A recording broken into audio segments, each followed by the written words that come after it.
What's going on, everybody? Welcome to the Wager Zone podcast, and on this episode we're going to be breaking down LFA 189. And yesterday we posted our PFL picks, so go and watch that video if you guys haven't checked that out yet. Tomorrow afternoon we're going to be posting our UFC picks. So yeah, we have a busy week in MMA this week. Hopefully we do great. We're coming off a 7-2 week in UFC last week and a 6-3 week in Cage Warriors last week. So let's keep this momentum going, and we're going to get straight into this fight breakdown for this LFA 189 card. The first fight is going to be Luke Martin taking on Devon Coyotes. I don't know if I'm pronouncing his last name right, so forgive me if I don't pronounce his last name right. But yeah, in this fight, it's going to be a really close fight, but I'm going to be on the Luke Martin side. I'm going to be placing a bet on Luke Martin. I do think he's going to be having top pressure for most of this fight. I do think he's going to be get the takedown. He's going to just grind this fight out. I do think he's going to win this fight probably via submission in the third round, or just get the decision. Just holding the fight out, just grounding him the whole time, holding top pressure, and honestly just going to be a boring fight. Devon has fought a lot of lower level people where he's fought a guy that's 0-2, he's fought a guy that's 1-1, he's fought a guy that's 1-2. So I don't think he's really going to have like a lot for a guy like Luke Martin. Luke Martin has fought the better competition in my opinion, and the fights that Devon has won, he's won by rear naked choke. So I don't think he's going to be able to get a rear naked choke in this fight. I think he's going to be held on the floor for the most part. I think he's going to end up gassing out, and I do see Luke Martin end up winning this fight by submission in the third round, or he wins this fight by decision. But yeah, I'm going to be taking Luke Martin in the first. Get into this next fight. It's going to be Melvin taking on Xander White, and we're going to be taking a small wager on the underdog in this fight. We're going to be taking Xander White. I'm not going to be having too much of an investment in this fight, but I'm going to be on the Xander White side. I couldn't find any tape on Melvin Joval. The most thing I could find on him was on, I think it was something Fight League. I can't remember the exact what Fight League he was in, but because of my memory, I'll let you guys know. But I found the fight that went to the actual Fight League's Instagram, and I found pictures of his fight. I couldn't find no videos of his actual fight in that promotion, but I just found pictures of it, and he's had a split decision in one of his victories against a really low level fighter that hasn't won a fight yet. He was 0-1, now he's 0-2 because he lost to Melvin Joval in a split decision. In the picture I seen, he was getting taken down with a double leg, and it seemed like he got control for one of the rounds, and it was going back and forth with both of them. So I'm not sure if he has really the great takedown defense when he was getting taken down by somebody that hasn't even won a professional fight yet. And Xander White has shown that he actually has some decent takedowns. He was a really good high school wrestler. From what I've seen, a lot of commentators are talking about his high school wrestling credentials. He's from Ohio, and everybody knows in Ohio, wrestling is actually a big thing out here there. So I do see this fight where Xander White's going to be able to take the fight to the floor. He's fought a lot better competition than Melvin Joval, so I'm going to be on the underdog side on this one. It's not going to be too much of a big bet because I couldn't find much tape on Melvin Joval. All I found was pictures of his fights, and that's not really good something to go off of.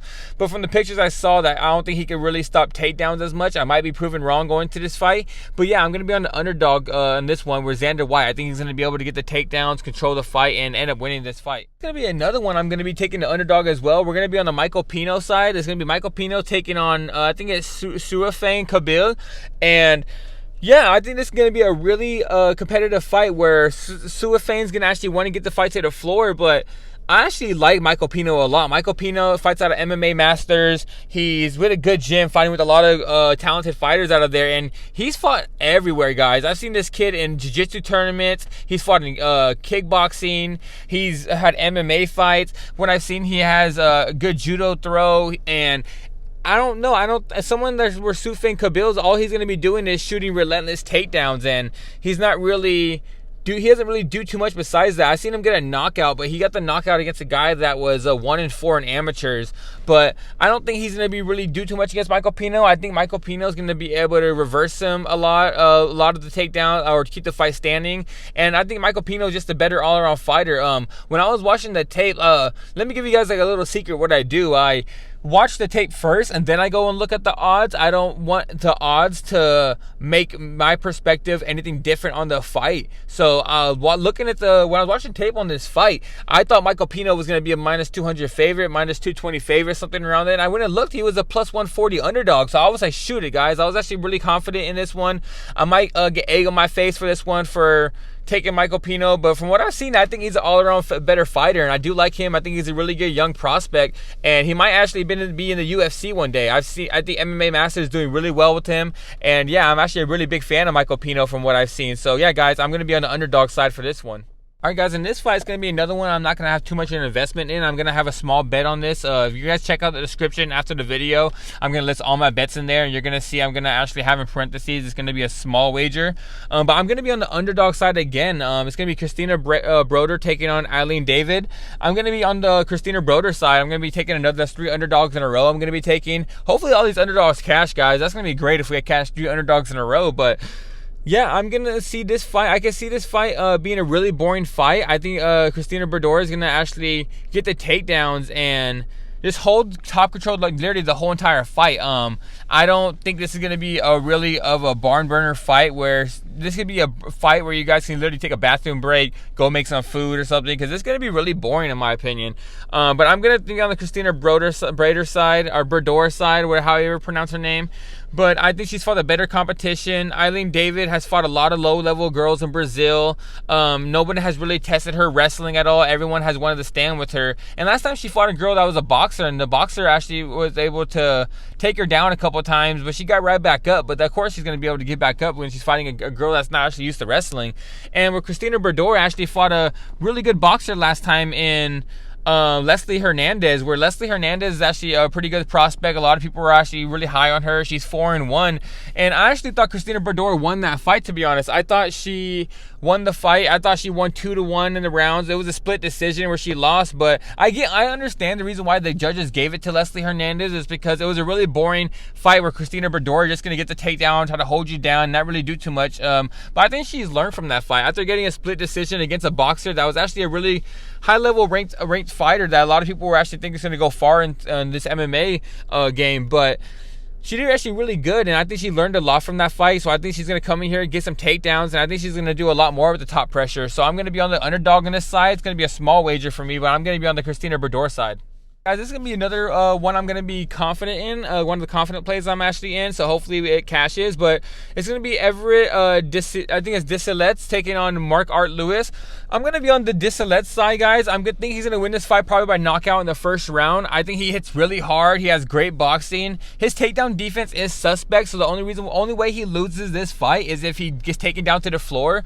But I don't think Mark Art Lewis is going to want to take the fight to the floor. From what I've seen, he likes to keep the fight standing. He likes to throw some heavy shots, and a lot of them are looping. He keeps his chin right up in the air, and he throws looping shots. He's really strong, but that's really about it. I think Disilets is the way better boxer. I think he's going to crack him so hard. I think he's going to just hit him with a hard shot coming in, or just a hook, a whole overhand right, or a hook 1-2 with a straight right left, with a jab and then a hook. I just see it coming. I literally was watching tape and I literally saw the exact combination, like where he just jab, right hand, hook, and then he just drops. Like, I just see it coming. But yeah, I'm really confident in this one. He's a minus 190 favorite at the moment. I saw this line earlier. He was a minus 165. It jumped all the way to a minus 190 now. I see probably by fight time he might jump up to a minus 250. So go get your bets on him. I think he's going to end up winning this fight by knockout. Like I said, the only way he loses this fight is if he gets taken down to the floor.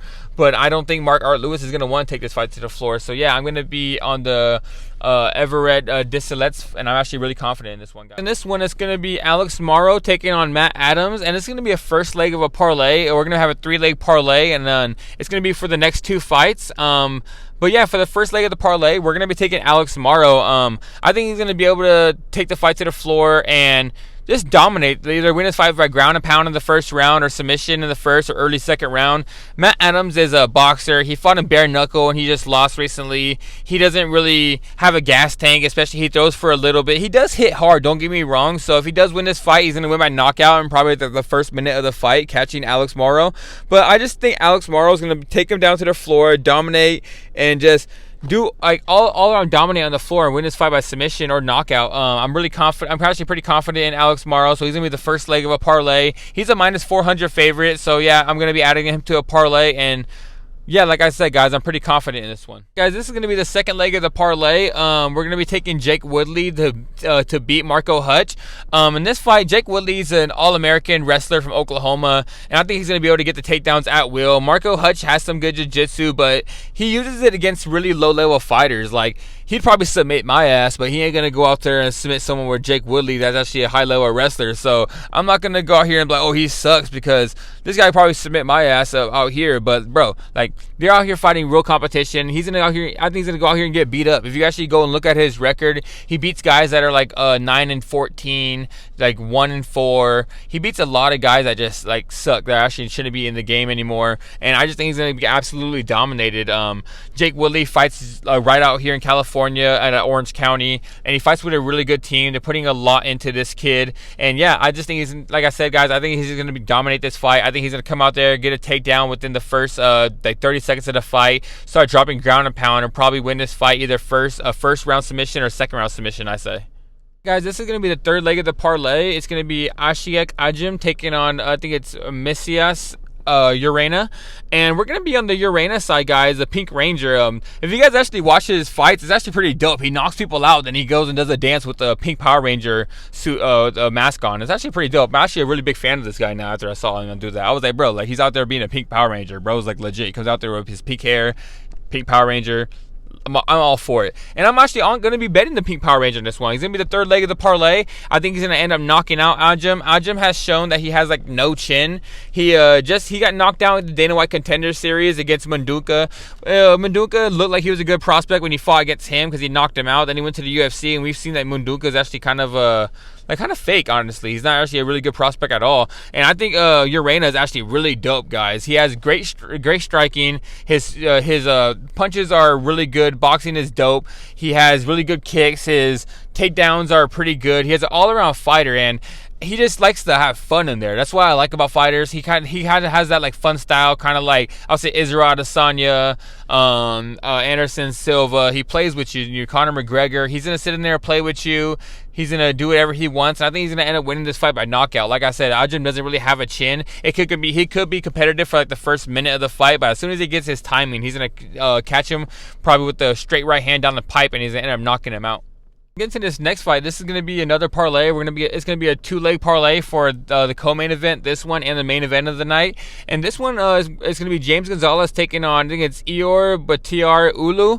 But we're going to be on the Eor side, guys. I think he's going to be able to get the takedowns on this fight. I think James Gonzalez is on his way out. He is older. He's 34 years old. He's been in this game for a long time. He's fought in Bellator. He's fought in LFA. He's fought in Octagon. He's fought in a lot of different promotions, but I think he's going to be out of here at this point. I think this is the retirement fight, or the next couple fights are going to be a retirement fight for him.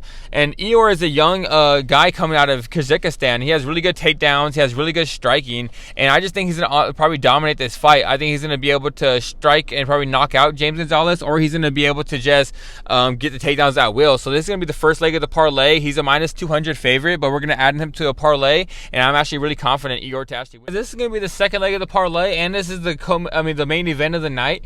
We're going to be taking the over 4.5 on this one. I don't know who's going to win this fight. It's actually really competitive, but I do see this fight going to decision.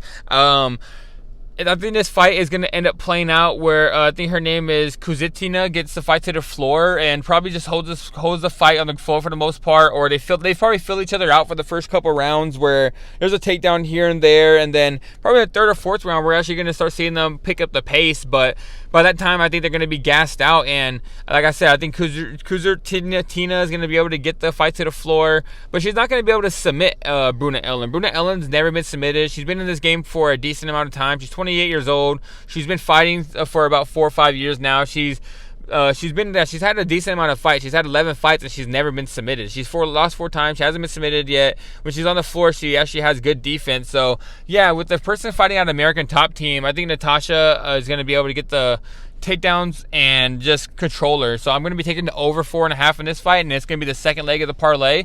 And yeah, guys, that's going to be it for the LFA 189 bets.